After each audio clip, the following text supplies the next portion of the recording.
million, 20 million, 30 million. I'm on something. 10 million, 20 million, 30 million. That fool was something. 10 million, 20 million, 30 million. Yeah, trick, I'm up. Yeah. We rolling. You know what it is, man. DJ Thoro, a.k.a. Thoro Zano, Bridge to the Streets. Right now, you're watching the hottest in the streets right here on thisis50.com. We live from One World Studios. Shout out my man, Boy One Day. You know how we do. I got a legend in the building, man. This is not even a guest. This is like family right here. Introduce yourself. Chill Will from the East Side. Chill Will from the East Side. Legendary, you know. Listen, it's a pleasure. Likewise, bro. All right, pleasure. You may not know this, man, but I used to always listen to your tapes, man. My favorite one is Masterpiece number 4. Okay, 4. Wow. And this is actually the first time I heard Eazy-E, Only If You Want It. Yes, I really want it. Yes, I really want it. Can I get it? And I noticed on your mixtapes you would always play both coasts. Because at that time, most New York DJs wouldn't play anything outside of New York. Okay. You know what I mean? So I could tell you expanded your ears out of New York. And you taught, you know, DJs teach, man. In case y'all don't know. And that's dope, though, because out of all the interviews, nobody really pinpointed that one. You're good, brother. That's what I do, brother. See what I mean? That's what I do. I told you, you're in good hands over here. So, yeah, and out of a lot of people, man, the masterpieces, if y'all don't know, those are the cassettes that I did in the 90s. Mm-hmm. I had different genres of music. I had freestyles, right. artists. I did blends. I had, I did it all. I production, right. And all of that collectively. I called the masterpiece. It was a masterpiece. It was literally that because it was reggae, hip hop, R. And you would say that hip hop, R&B, reggae for you and yours. Yo, that's come on, dope, bro. That's dope. Come on. I studied. I listened. You know what I mean? And then some will say a pioneer as well because. Like how you remembered that, that's dope, right. Though, because I set little slogans, I did a lot of little slogans. Get fruity and all that, yeah. And I'm somewhat right. of a pioneer as well. No, you are. No, you're not somewhat of a pioneer. You are because it was DJs like you that inspired me to want to become a DJ. You know what I mean? Like, I actually looked up to what you was doing. It inspired me, you know what I mean? And it showed me the difference between DJing and playing music. A lot of niggas are not DJs. They just play music. They can't be, they're not creative. They don't do anything but play music. You were creative. I'm going to tell you one of the blends that always stuck with me, and it was on Masterpiece 4. When you blended Sister Nancy Bomb Bomb with Steady B Use Me. Bomb Bomb. This kid. Yo, that's...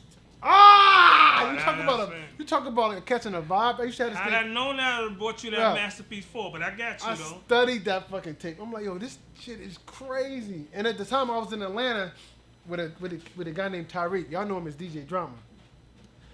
And we used to listen to your tapes all the time, bro. I mean, shout out to Drama. Shout out to Drama. You know what I mean? A lot of people don't know this about me and Drama. Me and Drama used to DJ at this club. Like I said, I know Drama is Tyreek, like before. Okay. But DJ Drama. Yeah. We used to DJ at this club called Yin Yangs. Okay? And when I tell you, you know how Drake say started from the bottom? Mm-hmm. Bro, we was making $50 a night DJing. And we were happy to get that shit. You know what I mean? So Drama know what's up. Every time I see him, I always messing like, what's up with Yin Yangs? Like, that's the inside joke. Can never forget. Right, you never forget that. And to see where he's at today, it's incredible to me and it's inspirational. You know what I mean? So even with yourself, man, you put a lot of people on like you and Ron G, in my opinion, and other DJs. I don't want to exclude other DJs. But you guys are the reason for this thing that in the 90s there was R&B and hip hop, like the Mary J. Blige's and the Totals. Oh yeah. When they started, I ain't gonna even hold you, man. I played so much Mary stuff. I thought I had a chance with her. Right. Like I can't believe you never did. I'm just saying. I just put that on record. Right. I always say, you know what? When I meet Mary, I think Right. No, because I played a lot of her music, but yeah. Right. No, you DJs and back then, man, you created a whole genre of music for R&B. It was called hip hop and R. It was like basically hip hop beats and you sing over it. You know what I mean? And can't forget Kid Capri with the Stephanie Mills when he did their Peace to President. So Kid Capri, Chill. I mean, there's a lot of them, but I'm just telling you what I was, what I gravitated to. Obviously, there's others, and I don't want to exclude anybody. Yeah. But the ones that really made an impact, it was definitely you, Kid Capri, and Ron G. You know what I mean? Let's be clear, man. A lot of blends, a lot of people that were doing blends, they would just blend, they take an instrumental and acapella. You had 4 different beats on one acapella. Yeah. You see what I'm saying? Yeah. You was doing work. You was putting in work. It wasn't just one long ass blend like, okay, I'm gonna blend this with that, and that's it. No, you keep switching the beat and switching shit. Yeah. You know, when you play a verse or something, every time the beat and the hook can change. That took work, man. And let's be clear, all of that work was on the masterpiece. I mean, I cannot, to this day, from then to current, Masterpiece is a most sought after mixtape. Right. It's a authentic. So it's Masterpiece, Masterpeace, because I had love for all the DJs and I had a lot of love, so I called it Masterpiece. Right. Now, let me share something else with you that you may or may not know. On the West Coast, right? Like, before I ask you this question, well, I'm going to ask you this question.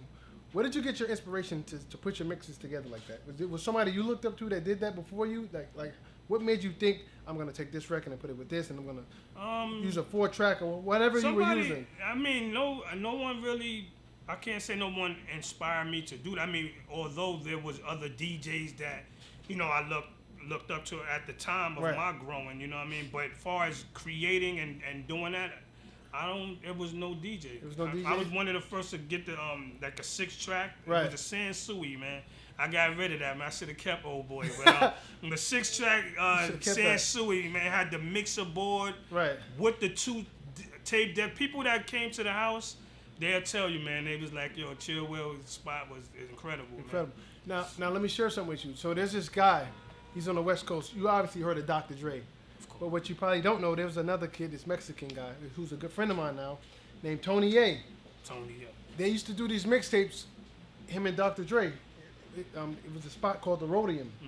Now, you could, through the knowledge, when you go on YouTube, put in Dr. Dre, Tony A, the Rhodium, and you're going to see all these mixtapes pop up from the 80s and 90s that they did with 4 tracks. The same way you were doing them. But, I got to keep it 100 with you. To this day, nobody does. There's this tape called Boom and Bass '88. That's the best mixtape on a 4-track I've ever heard in my life. Boom and Bass '88 is Dr. Dre and Tony A. Okay. You and Dr. Dre and Tony A, hands down, are my favorite with those type of mixes. Like, you know what I mean? With the creativeness. But I need you to listen to Boom and Bass. It's an hour of non-stop. You know how sometimes in the beginning the tape is action packed and then it slows down. It never stops for a whole hour. I'm talking boom, boom, boom. That's one of those joints that boom, you can pop in. Right. That's a party for a whole hour. And I'll tell you something else. I'm gonna step out on the limb and say, they, in my opinion, I may be missing something, and if I am, correct me. They are the inventors of rappers freestyling over songs, doing freestyles. Oh, you saying we are? No, Dr. Dre and Tony A. They are the inventors of. No, listen. Let me tell you why. And correct me if you know a date earlier than this. There's a tape. They started having Eazy-E. This was before NWA started. This is how I heard about Eazy-E before I knew about NWA. Eazy-E, Tone Loc, Dr. Dre, MC Ren, JJ Fad, Be Real from Cypress Hill. Everybody on the West, Ice-T, everybody on the West Coast was rhyming over instrumentals. Like, they would do raps. We talking 84, 85. Wow. You know how people do freestyle? Yeah. They were doing that on the mixtapes in 84. I had never... You put me on, that's some history. No, this is history. Yeah, no doubt. Little did they know, I don't know anything, actually, I don't think nobody in New York was doing that. Like, having rappers come up, like, whoever was out in the 80s and 80s. Yeah, in the 80s, nobody was doing that. Like, obviously you had mixtapes and tapes going around, but nobody was bringing rappers up, giving them a beat to rhyme over. Like, you know, like we I thought it was me and Tony Touch for right. No. We talking unless they. But that was the 90s. That's the 90s. I'm talking. This is 84, 85, and this is on. You can go. All this is documented. Go on YouTube. Put Dr. Dre K-Day, Dr. Dre Tony A, 84, 85. You'll see these. You'll hear Eazy-E before you. And you'll realize that's fucking Eazy-E. That's crazy. Yeah. And they're rhyming over what they be rhyming over Eric B's Presidents. Rhyming over Nobody Beats the Biz. You're talking 86, 85. Yeah, nobody here was doing that. You know what I mean? Like on a mixtape. Like and I credit them with being the first to create that. You know what I mean? Well, listen, man, you in the city, man. What we got out, what we promoting, what's going on? I mean, right now, you know, I'm doing the remixes. That's what I'm doing now. I'm doing video remixes as well. Okay. I'm stepping back into the production scene. You know, and I was doing DJing, but I'm stepping back into the far as the production. Right. You know, That's where I'm at now. Well, DJs always make the best producers. Dr. Dre, that's my favorite producer. DJ Premier, that's one of my favorite producers. Pete Rock, all these people are DJs. Mm-hmm. You know what I mean? And in my opinion, that's what kind of killed it for New York, because every DJ that used to be on the radio was actually the ones making the music in the 90s. Yeah. Let me give you an example. Pete Rock and C.O. Smooth. Pete Rock used to be on radio, on WBLS, DJing. So you're going to hear, obviously, what he's producing. DJ Premier was on WBLS. Marley Marl was on WBLS. You see what I'm saying? When they took the DJs that was making these classic albums off the radio. Yeah. Right now, and this is no shot at anybody, it is what it is. There's no DJ on the radio that's actually making the music. Yeah, everything is programmed. You see what I'm saying? Yeah. There's no DJ playing anything that they actually produce. And we talking whole albums. Premier was doing whole albums. Pete Rock was doing whole albums. Marley Marl, forget about it. He did everybody's shit in the 80s. Shout out to... You understand what I'm saying? Yeah. So I think that kind of killed the craft of creativity and what an actual DJ is, in my opinion. How you feel about that? Well, I mean, I don't... Somewhat, but everything changes. Right. Everything changes. Well, not necessarily for the better. Everything does changes. People say that, but that don't mean it's changing for the better. Right. You know what I mean? That's just my opinion, of course, but yeah, it does changes, but sometimes change is good and it's not good, depending on if it's elevating or de-elevating. You know what I mean? Yeah. That's just me. Like, even with you, I used to always, I don't know, were you ever on the radio in New York? Yes. What? I mean, I made it to hot, but I wasn't. You never steady. had your own show. I wasn't steady. I never had right, right. If I'm not mistaken, I know Ron G was on there at one point. Kid Capri did it. Well, Kid Capri had slots. I mean, I was on. I was on Music Choice. Remember Justo? Rest in peace. I was on Music Choice. Right.